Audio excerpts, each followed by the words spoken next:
Hello, welcome back. So, in this part, we will learn about the historical development of concrete. And in the previous part, I discussed about the non-hydraulic cement concrete and hydraulic cement concrete.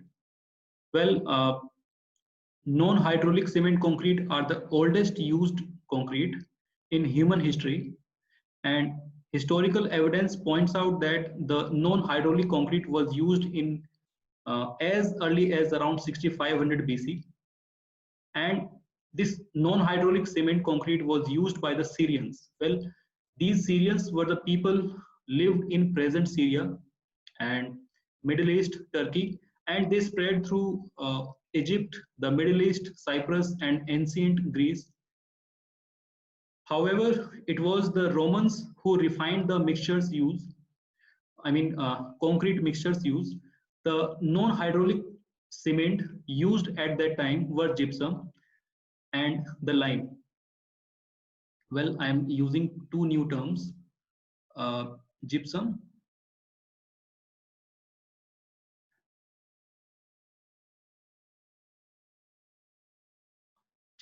and lime. Beside this, I will use another term that I will discuss on the next slide. So gypsum and lime was used by the Romans. So the Romans used the original mixture of concrete. They are known to create the original mixture of the concrete. And so this original mix which they have created consists of small pieces of gravel and coarse sand, and it was mixed with hot lime and water, and sometimes they even mixed animal blood in it. They thought that it will enhance the property of the concrete mix. The Romans were known to have made wide uses of concrete for building roads, and it is interesting to know that Romans had built some 5,300 miles of roads using concrete, and historical evidence also points out that Romans used the pozzolana. Again, I'm using a new material, new name, pozzolana. Well, pozzolana is basically a supplementary cementitious material, and this material directly doesn't give the strength, but if it is mixed with the binding material, then it enhances the property of the concrete. So I will use this term pozzolana very frequently in the upcoming slides. So please be familiar with that. Romans also used some other supplementary material to enhance their concrete, such as animal fat, milk, blood. They used this additional material as admixtures to develop their concrete.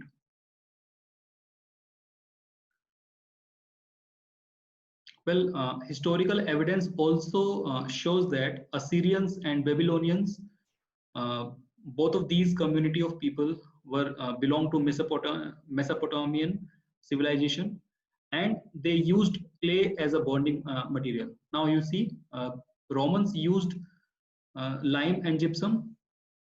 Egyptians used gypsum. Romans used lime, and the other community, that is Babylonian and Assyrians, they have used clay as a binding material. So now I'm using another material, that is clay. So now my focus will be around these three materials, that is lime, gypsum, and clay. So this clay also has bonding properties. And now talking about the lime, which is the major constituent of the material. Well, lime is obtained by calcining limestone with a reaction. Now, calcining is basically a process in which we expose any material to the heat. So that process is called calcination or calcining. So lime is obtained by calcining limestone using this reaction. So there you can see the reaction between the CaCO3.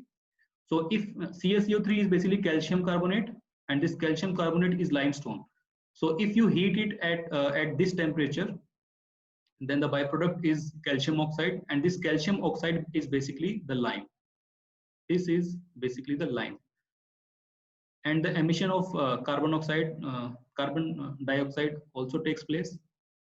When this byproduct CaO, calcium oxide, is mixed with water, it can react with water to form calcium hydroxide. Sorry, CaO is not lime, CaOH2. This one is lime. So if you heat calcium carbonate up to 1000 degrees Celsius, the byproduct is calcium oxide. Now, if this calcium oxide is mixed with water at ambient temperature, now ambient temperature here means the room temperature. If we work at a room temperature, then it is called ambient temperature. So if water is mixed with calcium oxide at ambient temperature, the byproduct is calcium hydroxide, which is CaOH2. And this CaOH2 is basically the lime that generally used in the concrete at that time. And further, if this calcium hydroxide is mixed with, if it reacts with CO2 at ambient temperature, then what happens is this product, this lime, again converts to its original form, which is calcium carbonate. So now you see the whole cycle.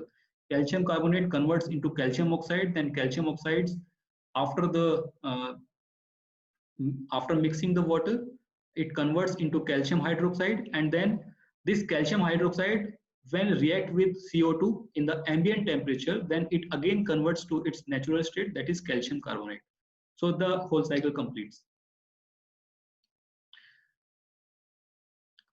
Now, Egyptians, as I told you earlier, Egyptians used gypsum mortar in construction around the 3000 BC.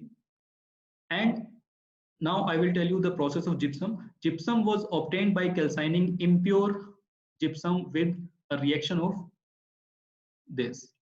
So there you can see, this is the formula, calcium sulfate. This formula is for impure gypsum, and if you calcine it at this temperature, then this formula is for calcium sulfate, that is the gypsum. So this is the pure form of the gypsum. And when this gypsum is mixed with water, then the half water gypsum, then this is the half water gypsum, then it turns into 2 water gypsum, and it gains the strength. So now you can see in this temperature, in this reaction, this is the form of gypsum, and when it reacts with water, then at the ambient temperature, then it converts into this product, and this product is very strong. So Egyptians used gypsum mortar for all the constructions they have done during their period. So now you can see they used gypsum mortar even in the construction of pyramids, and all the pyramids were constructed using gypsum mortar. Chinese also used lime mortar to build the Great Wall of China in Qing dynasty around 220 BC.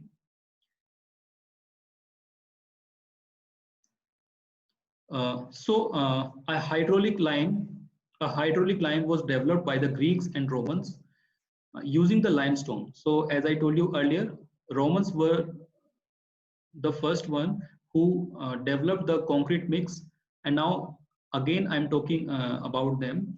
So they developed the hydraulic lime using the limestone containing the clayey impurities. Now clayey impurities here means the siliceous material. So hydraulic lime is basically a general term to show the variety of lime, and this lime is basically calcium hydroxide that I have discussed in the previous. So this is calcium hydroxide, which is hydraulic lime. The hydraulic lime, this hydraulic lime was used to make lime mortar, and it set through the hydration. Now hydration means it is a reaction happens when the water is mixed to the material. So here the material is lime, and when water is mixed with this lime, then the reaction happens, and this reaction called hydration. So lime set through the hydration. It gains the strength through the hydration when it react with the water. The Greeks had used volcanic ash from various places, while Romans also utilized volcanic ash from other places to produce the hydraulic lime. And after this, it was observed that mortar made of such hydraulic lime could resist the water, and therefore, sorry. And therefore, hydraulic lime mortar was used extensively for hydraulic structures such as aqueduct. So there in the photo you can see the aqueduct is constructed by Romans. This aqueduct were constructed at that period to supply the water from one place to the other place. So because hydraulic lime was highly resistant to the water, so that is why the construction takes place.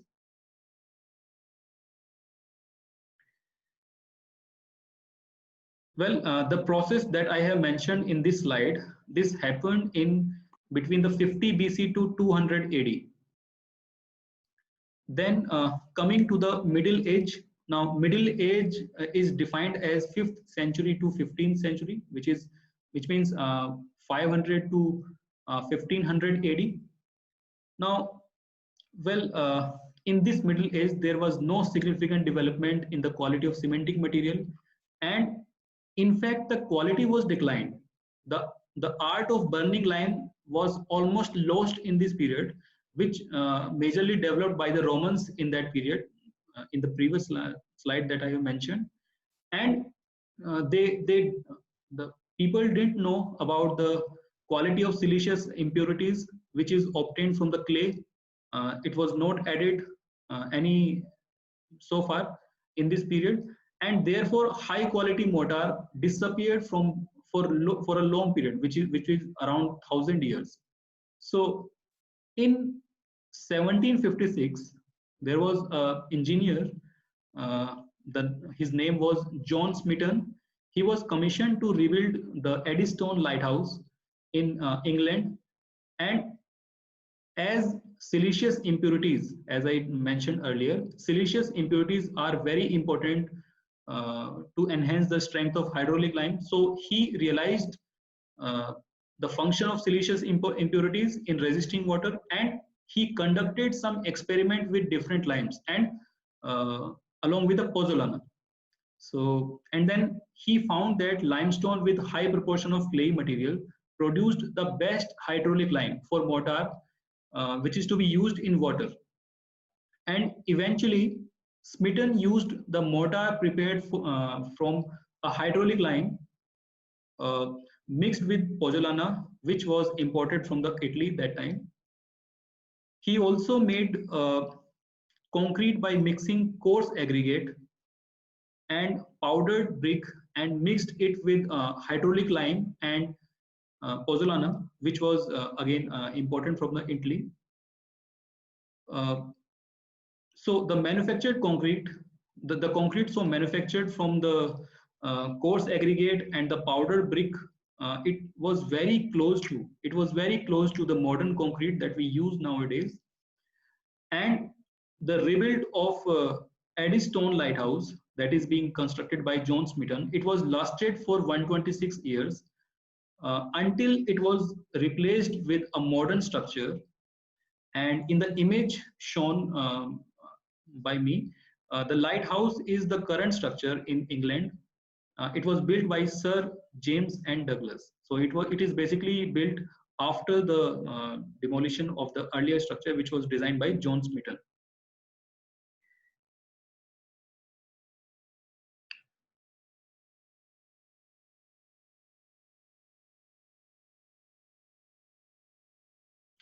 So after Smeaton's work, the development of hydraulic cement proceeded quickly. James Parker of England. He filed a patent in 1796 for a natural hydraulic cement, which is made by calcining nodules of impure limestone containing clay. Now, here the new terms come, that is nodule. Now, nodule are irregularly rounded nodes or lump contrasting composition. There you can see in the image, some lumps are irregular lumps are on this rock, which you can see in the photo. So these lumps, I will show you. These lumps are called nodule. So he mixed this nodule to make the natural line. Also, then for further development, I will tell you the other famous scientist from the France, which is Vickert. He produced artificial hydraulic lime by calcining synthetic mixture of limestone and clay. Then finally, Portland cement was invented by Joseph Aspdin in 1824. Well, the name of this Portland, along with cement, it was given by Aspdin because the color of the cement after hydration was similar to that of limestone, which is carried in Portland. So Portland is basically a town in southern England. Portland cement was prepared by calcining finely grounded limestone, mixing it with finely divided clay, and calcining the mixture again in a kiln until the CO2 was driven off. Well, and this mixture was then finely grounded and used as a cement. So this is the process of making Portland cement, which was invented by Joseph Aspdin by the calcination. Well, the temperature which was claimed in Joseph's invention was not high enough to produce true Portland cement, and it was actually the Isaac Johnson who first burned the raw material to the clinkering temperature. Clinkering temperature is basically a very high temperature, probably above the 1600 degrees Celsius, and at that temperature the raw material of cement was burned. The experiment was done in 1845 to produce the modern Portland cement. So the modern Portland cement that we use nowadays, it was basically the result of the invention of Joseph Aspdin and Isaac Johnson. And after that, after this invention, the application of Portland cement spread quickly throughout the Europe and North America. So now we know that the main application of Portland cement is to make concrete, and it was Germany. It was Germany where the first systematic testing of concrete took place. So after the development of concrete along with the Portland cement, now the next step was to test the concrete. So the first test was happened in the concrete. So I mean in the Germany in 1836. The test which was conducted on concrete has measured the tensile strength and compressive strength of the concrete. The first concrete which was prepared with Portland cement and aggregate was named the plain concrete. And in plain concrete, aggregates were sand and crushed stones, gravels, etc. So in the test, it was found that plain concrete was stronger in compression while it was weak in the tension. So plain concrete made of Portland cement and aggregate is generally called the first generation of concrete. Now this first generation concrete, which is called plain cement concrete, so now at this time, people, the intelligent people who were related to the construction field, they now know that concrete is stronger in compression but weak in tension. So the second generation of concrete referred to iron bar reinforced concrete, and this gentleman Francois Cognac, he was the pioneer in the development of reinforced concrete. He was the first person who gave the concept of iron reinforced concrete. Now, iron reinforced concrete means iron are embedded into the concrete to enhance the tensile strength of the concrete. So he did this. Conducted some experiment with the iron reinforced concrete in the 1852, and he was the first builder ever to use this technique as a building material. Now, there you can see in 1853, he built the first iron reinforced concrete structure. And this structure was 4-story house. And there you can see the address of this, and it is located into the Paris. And it is basically now a tourist place where people go and see the first iron reinforced concrete structures. It is still standing rigidly at its place, and on the left you can see the drawings of the house, and the drawings were designed made by the local architect Theodore Lesses.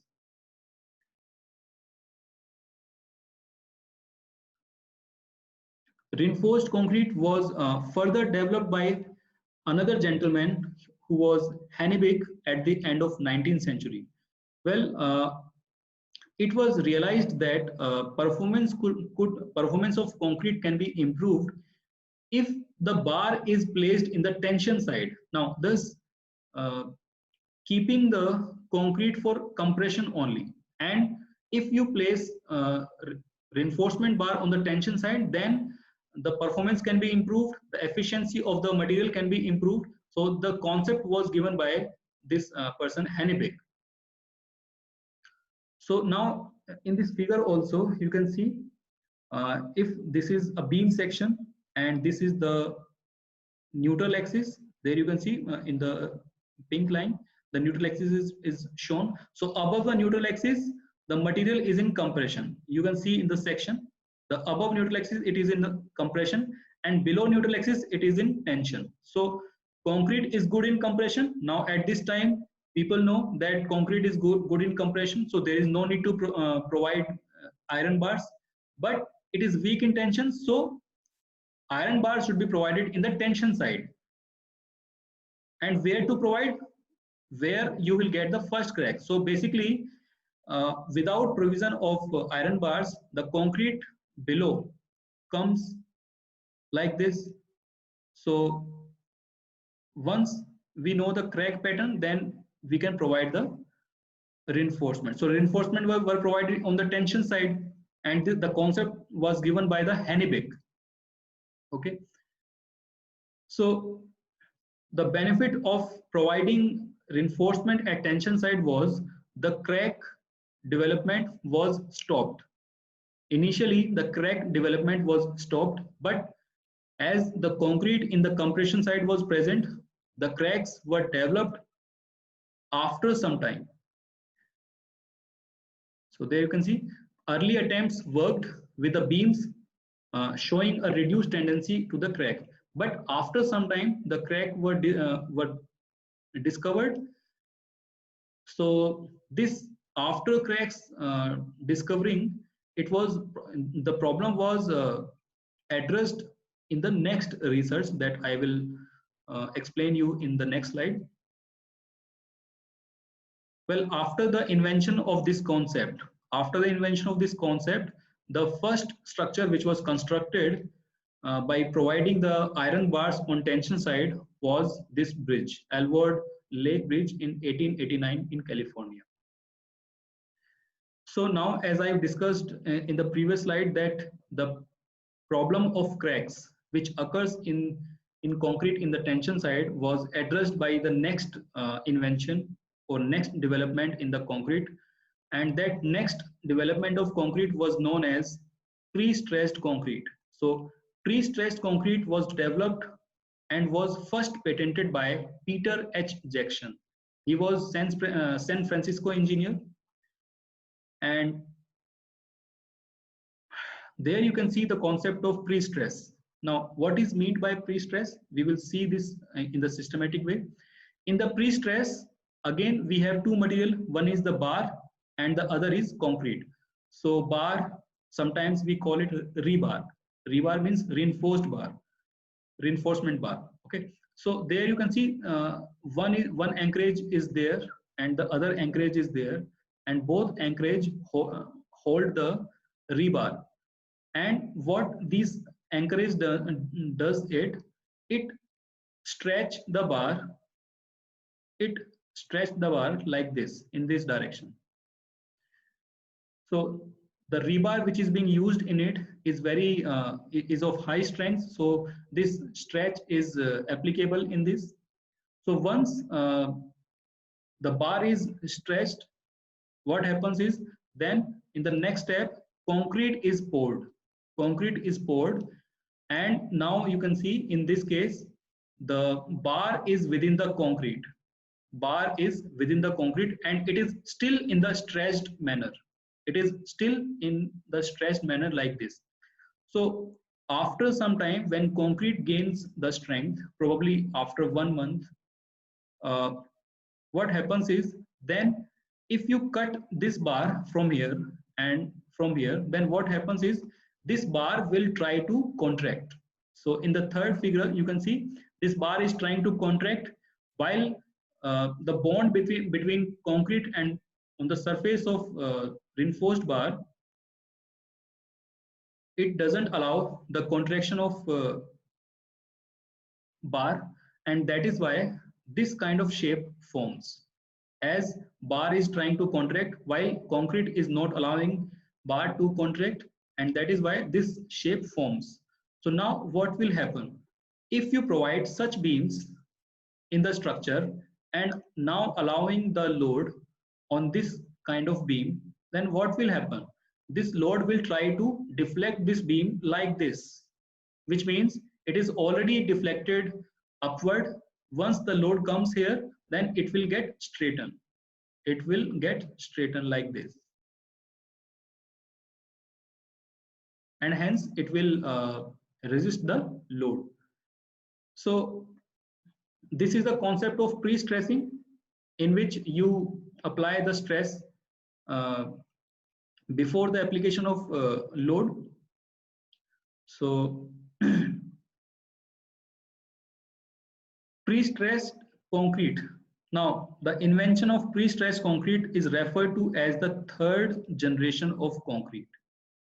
First generation was plain cement concrete, second generation was iron or steel reinforced concrete, and the third generation is pre-stressed concrete. So now pre-stressed concrete was, I mean, as it is referred to the third generation of concrete. So now concrete, pre-stressed concrete is developed, and now after the invention of pre-stressed concrete, large span structures, construction of large span structures was become possible. And there you can see in the figure the bridge, which is the world longest pre-stressed concrete bridge, sorry, which is Atlantic Bridge. It is constructed using the pre-stressed concrete, and the length of bridge is I think around 553 meters. In Canada, you are also you must be familiar with this photo. This photo is of CN Tower, and this CN Tower is also constructed using pre-stressed concrete, and the height of this tower is around 553 meters.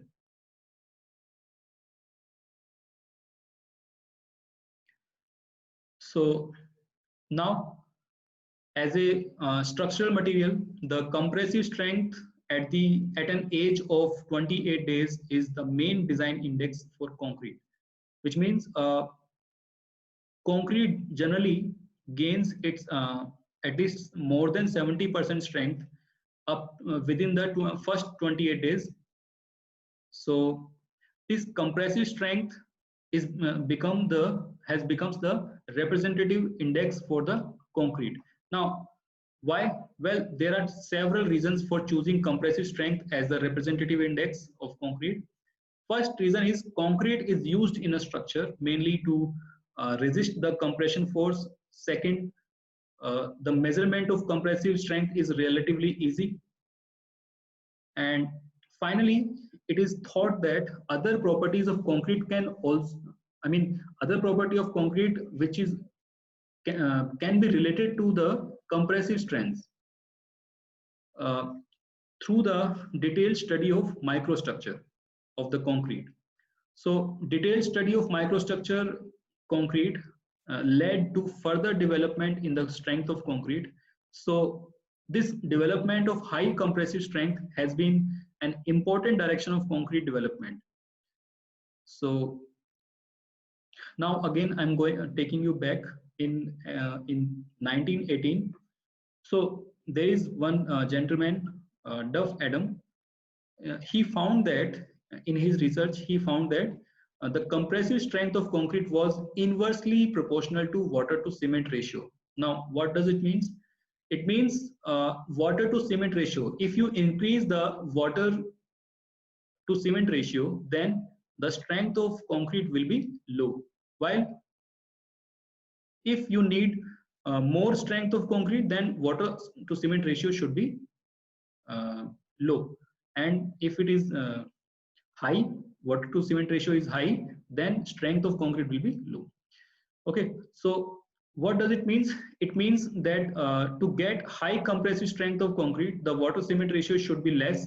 But if we keep low water cement ratio, the workability of concrete becomes difficult. Now, there is another term that pops up, which is workability. Well, we will discuss in detail about the workability in the next upcoming lectures. But I will tell you briefly, workability is basically a property of concrete. Uh, it can be defined as the ease with which concrete can be worked out, or it can be poured in any mold or any form easily without much difficulty. So if the water content is more, then its flowability will be more, and it will be easily poured into the molds. But at the same time, the strength will be less because the strength of concrete is inversely proportional to the water to cement ratio. So to keep a concrete workable, there is a minimum requirement on the amount of water, and hence the water to cement ratio reduction is limited unless the other measures are provided to improve concrete's workability. So because of this reason, progress in achieving high strength, high compressive strength concrete was very slow before the 1960s. So at that time, concrete with a compressive strength of 30 MPa. Now, at that time, concrete with the strength of 30 MPa was considered as the high strength concrete. Now, 30 MPa is basically 30 Newton per mm square. So if the concrete is having this much strength, this concrete was considered high strength concrete in the period of 1960s. Since the 1960s, the development of high strength concrete has made significant progress. Why? Because of the invention of uh, admixtures. And admixtures in terms of chemical, in terms of mineral, both these admixtures has enhanced the property of concrete to a very large extent. And because of the enhancement, because of the invention of admixtures, nowadays we are able to manufacture concrete with very high grade. So I will explain you more in the next slide.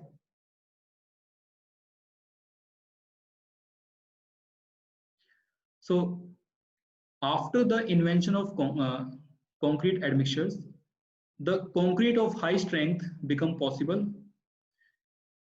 Concrete produced after the 1980s, it usually contains the sufficient amount of mineral admixtures such as fly ash, slag, silica. So now I will say admixtures. They are basically of two types, chemical and mineral. In chemical mixtures, basically these are made from certain certain chemicals So for example, before 1960s, there was a problem with the water cement ratio. So water cement ratio problem was overcame by chemical admixtures. Like the example of chemical admixture is water reducing admixture. Water reducing.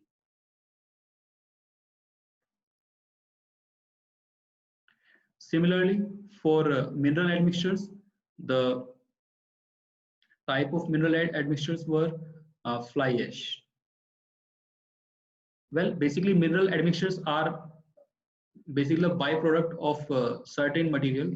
Say, fly ash is basically the byproduct of coal, and it is obtained from the thermal power stations where coal is used as a fuel.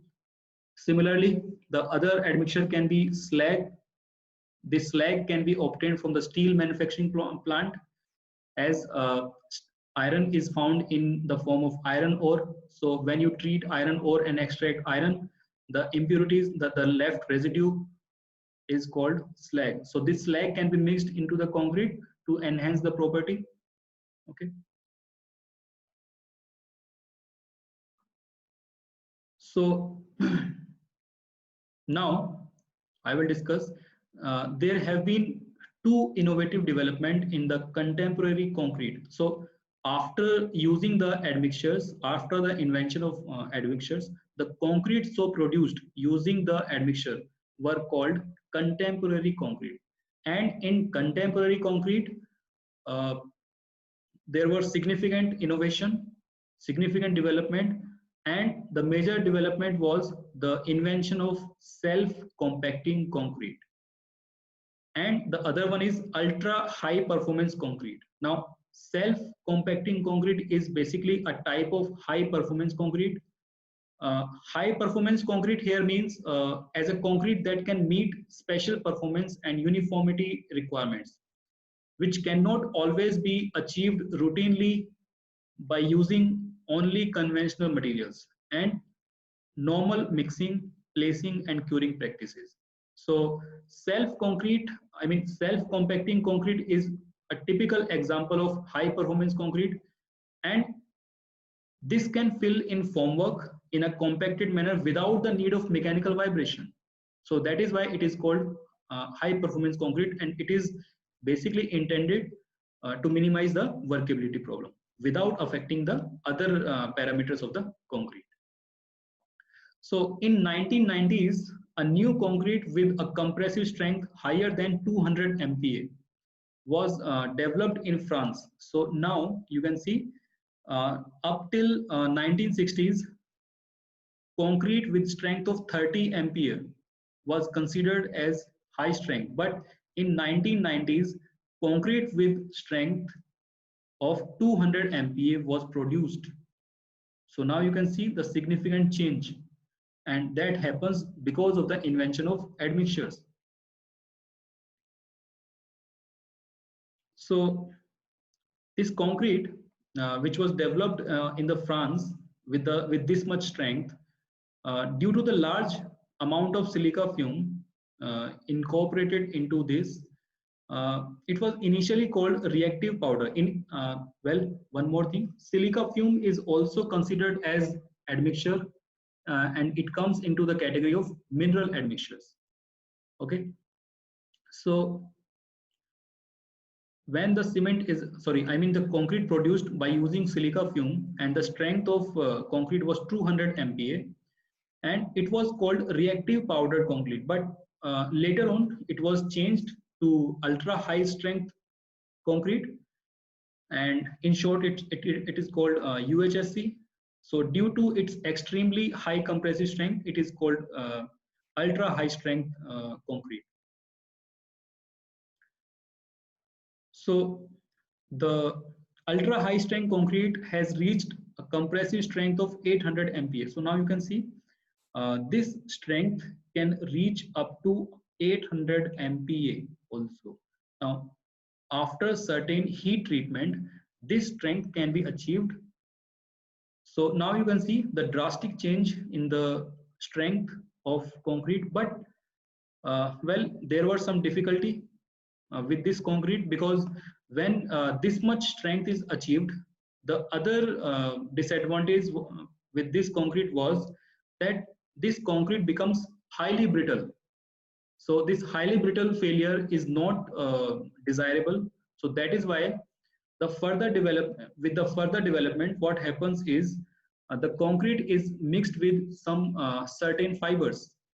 So those fibers were small steel wires, uh, carbon fibers, glass fibers. So when the concrete of this strength is incorporated with uh, certain fibers, then what happens is the flexural strength will be increased, or I will say ductility is also increased, toughness or is also increased to some extent. Okay, so in the next part, we will discuss more about